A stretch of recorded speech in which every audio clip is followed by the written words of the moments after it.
Hi, I'm Diana Sullivan. I'm posting some sample lessons from my beginning machine knitting course.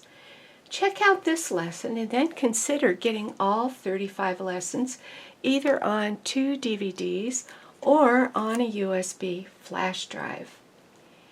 Doing these lessons can really jumpstart your skills and your confidence. Click on the link for this course as well as all my patterns and products. Increasing stitches evenly all across the row. I'll begin by unthreading the machine, but I'm not going to cut the garment yarn. I will knit a few rows of waste yarn.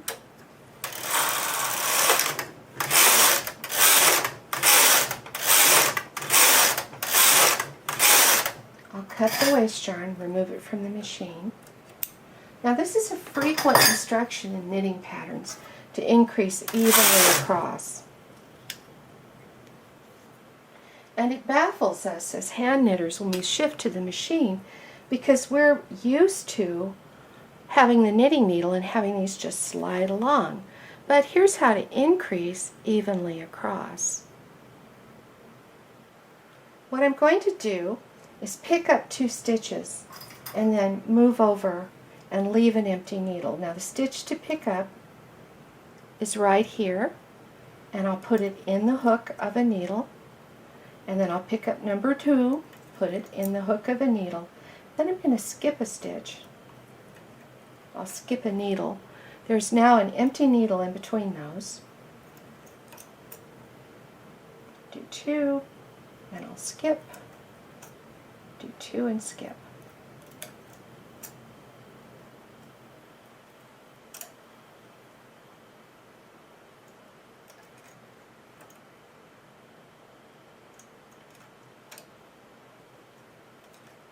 As I get over to the far side, I don't have enough needles in work, so I'm having to pick up the ones that are back in A position out of work.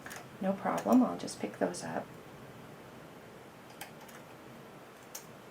And I have spread this needle. I've done an increase every couple of stitches all the way across, and I'm going to need to fill in the in-between needles.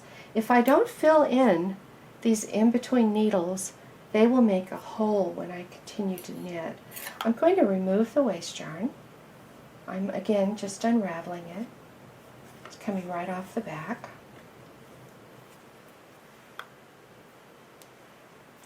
And I'm hanging weight.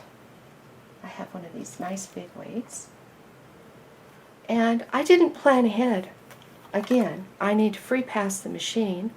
I certainly could have moved the machine across the bed before I began this.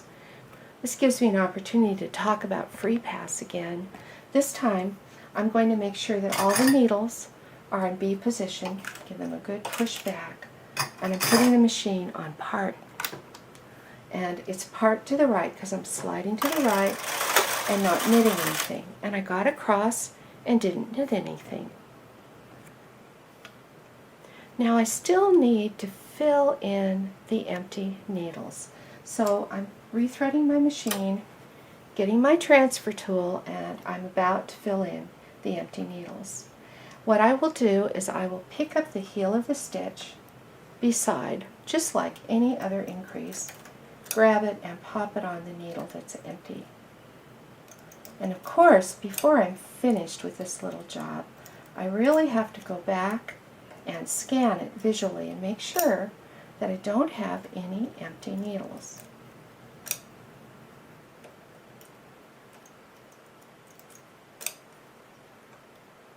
So see, all the needles are filled in. Now let me do some additional rows, and then we can take this off and we can see how this increase all the way across the row looks.